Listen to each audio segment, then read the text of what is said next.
January 14th, 1943. North Atlantic Ocean.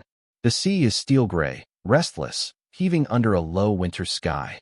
Inside U-boat U-123, Captain Lieutenant Horst von Schroeder grips the periscope handles as icy spray rattles against the conning tower above. Diesel fumes cling to the narrow steel corridor behind him. Men whisper. Stopwatches tick.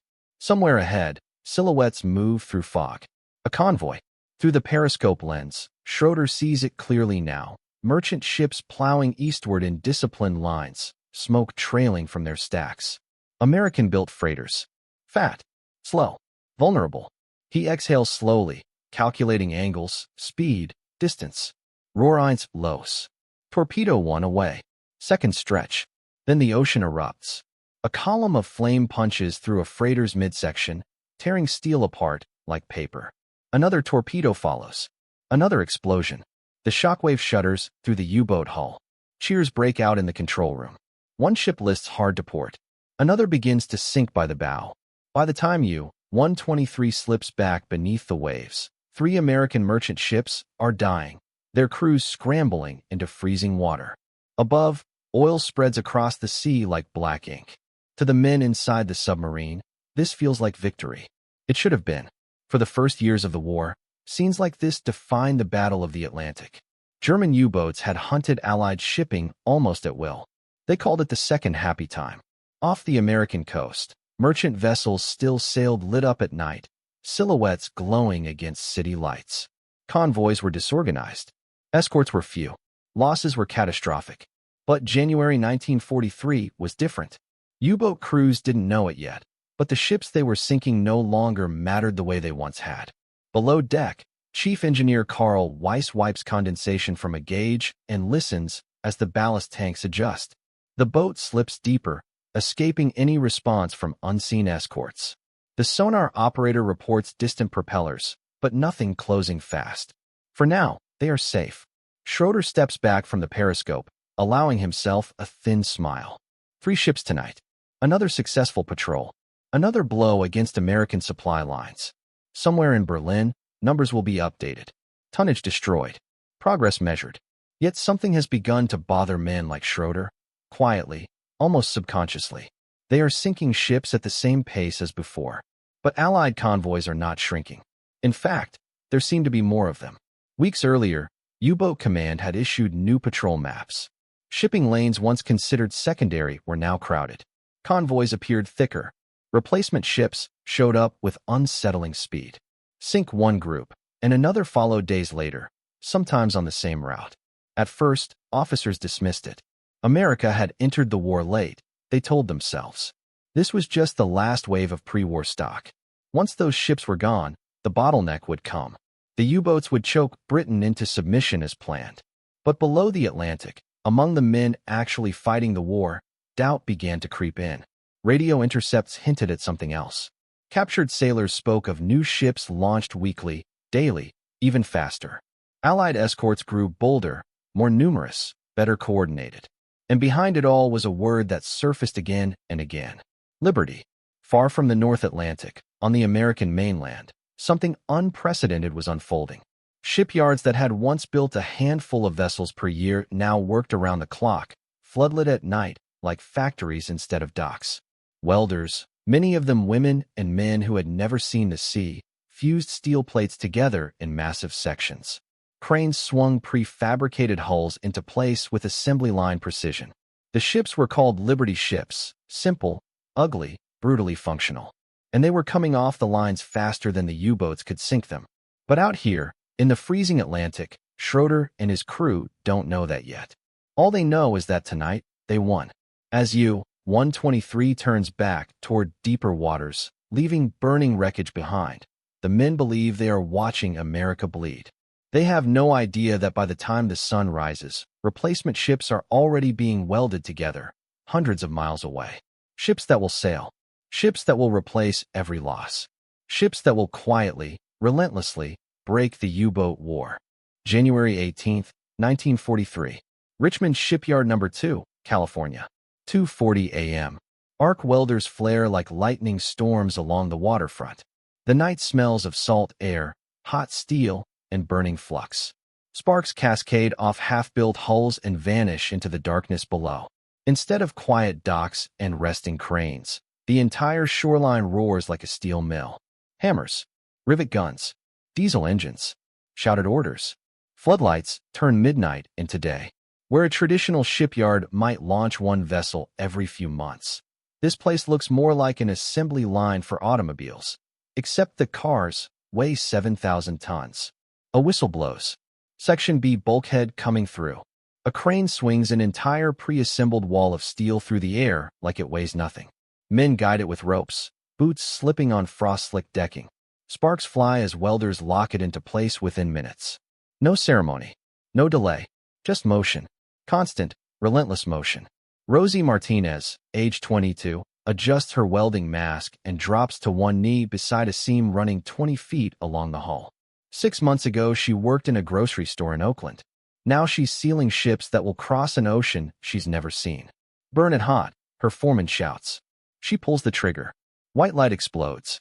Steel melts and flows like butter, fusing plates together in seconds. They don't rivet anymore. Riveting takes too long. Too many men. Too many steps. Welding is faster. Cruder. Good enough. Good enough is all that matters. Because speed is the weapon. Up on the supervisor's platform stands Henry J. Kaiser, the industrialist who has turned shipbuilding into mass production warfare. He doesn't wear a uniform. No medals. No rank. But what he commands here may be more decisive than any admiral's fleet. Clipboards move between managers. Stopwatches click. How long on that midsection? 32 minutes behind schedule. Then split the crew. Double welders. Everything is measured. Everything is optimized. The goal is no longer craftsmanship. It is throughput. Ships per week. Ships per day. Eventually, ships per hours. The design helps. The Liberty ship isn't elegant. It's boxy. Flat-sided. Slow. Barely 11 knots. German submariners later mock it as a floating crate, but it can carry 10,000 tons of cargo, tanks, trucks, food, ammunition, fuel, and more importantly, it can be built by workers who have never built ships before. The parts arrive prefabricated, entire deckhouses, engine rooms, bulkheads already assembled. Workers simply slot them together like giant steel blocks. Less skill, less time, more ships. At dawn, steam whistles sound across the yard. Crew chiefs gather their teams. Someone hangs a banner across the dock. SS Robert E. Peary, launched today. She has been under construction for just over 4 days. 4 days.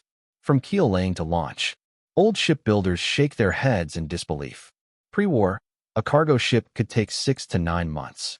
Here, Kaiser's crews are trying to do it in under a week. Not because it's impressive, because somewhere in the Atlantic, men are drowning, and the math demands replacement faster than destruction. By mid-morning, the hull slides down the greased ways into the water. Crowds cheer. Cameras flash. Bands play. But the celebration lasts barely 10 minutes. Then the workers turn around and go back to the slipway. Another keel is already being laid. There is no pause. No reflection. Just the next ship. And the next. And the next.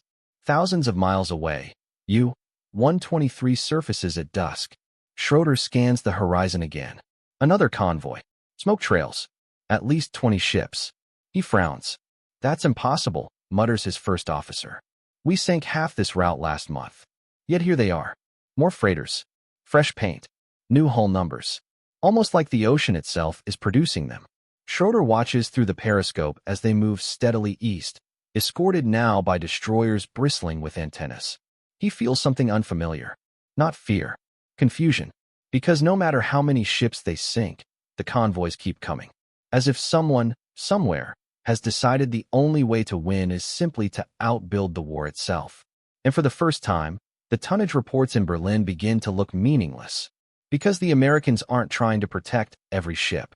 They're replacing them faster than anyone thought humanly possible. Back in Richmond, welding torches flare again as night falls. Another hull takes shape. Another Liberty.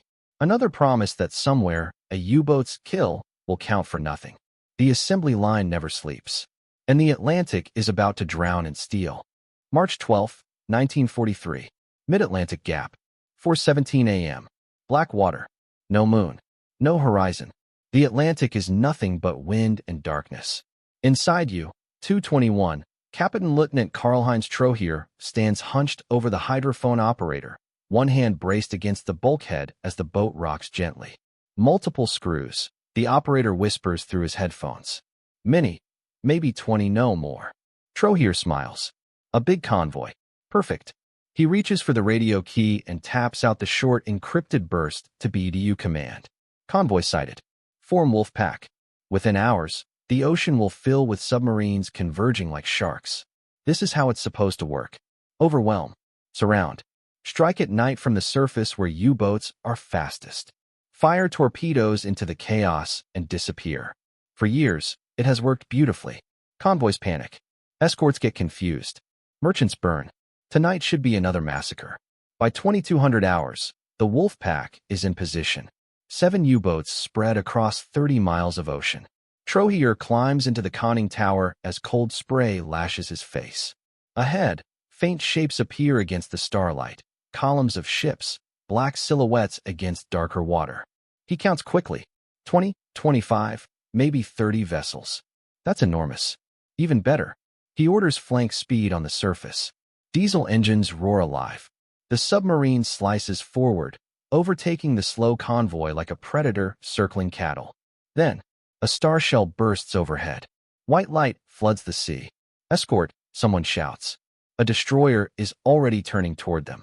Too fast. Too alert. Crash dive. Crash dive.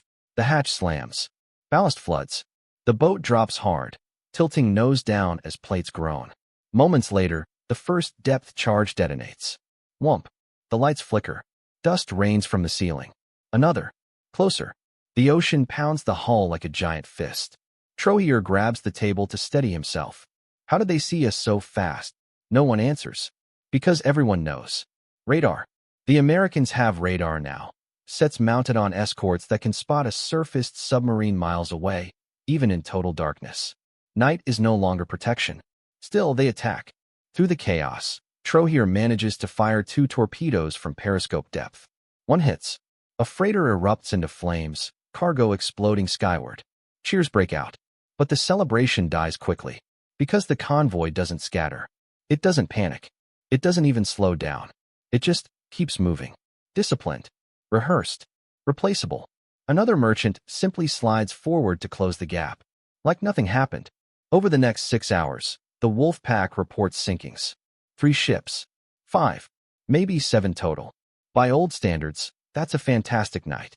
But something feels wrong.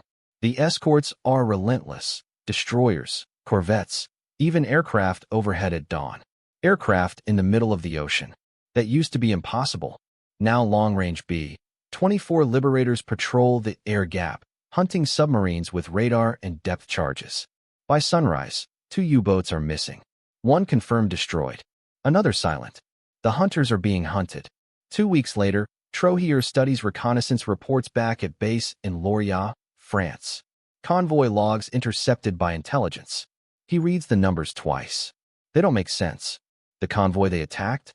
34 ships at departure. 27 arrived. Only 7 lost. 7. For the cost of 2 submarines and dozens of experienced sailors.